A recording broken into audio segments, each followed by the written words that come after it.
बिस्मिल्लाहिर्रहमानिर्रहीम। अस्सलाम वालेकुम दोस्तों, पाकिस्तान के मारूफ इस्लामिक स्कॉलर और मुबल्लिग इस्लाम मौलाना तारिक जमील अपने एक बयान में फरमाते हैं कि 1929 में अमेरिका के शहर कैलिफोर्निया में एक साइंसदान था जो कायनात की तख्लीक से मुतल्लिक तहकीक कर रहा था।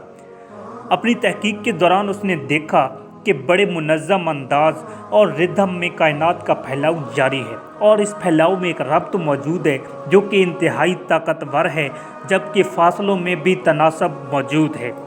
तहकीक जारी रही और 1948 में अमरीकी साइंसदानों ने इस बात का खोज लगा लिया कि ये कायनात ज़ीरो से बनी है, यानी एक धमाके बिग बैंग से बनी। मौलाना तारिक जमील साहब फरमाते हैं कि मैं साहिवाल में था, एक बच्चा मेरे पास आया जो कि गालिबन FA या FSC का तालिब इल्म लग रहा था। उसके कान पर हेडफोन लगा हुआ था।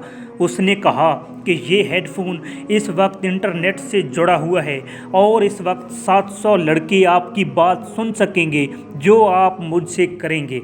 उसने बताया कि एक यहूदी तल अबीब में मौजूद है और हमसे सवाल कर रहा है कि कायनात जिस धमाके यानी बिग बैंग से बनी, इससे मुतल्लिक तुम्हारे कुरान शरीफ में कोई आयत मौजूद है या तुम्हारा दीन इस बड़े वाक़े पर कोई रोशनी डालता है?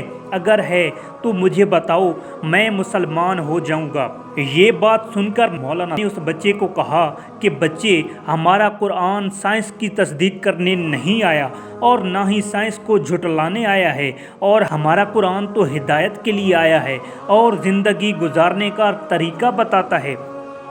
और हाँ, कहीं कहीं हमारा कुरान दुनिया की चीज़ों को टच करता है और जहाँ वो टच करता है तो फिर उसे कोई चैलेंज नहीं कर सकता।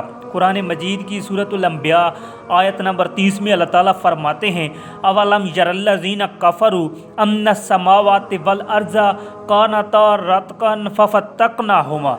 ये जो मेरे मुनकिर हैं, इनको पता नहीं कि ज़मीन और आसमान एक मिला हुआ मादा था।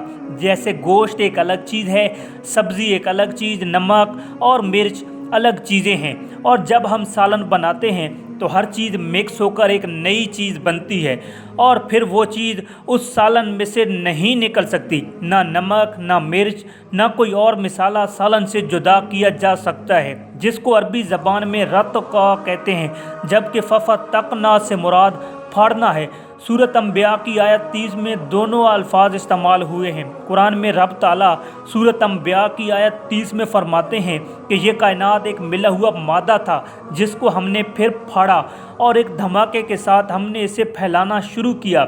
मौलाना तारिक जमील ने मज़ीद बताया कि नमाज़ी असर के बाद वो लड़का फिर आया और उसने बताया कि वो यहूदी मुसलमान हो गया है।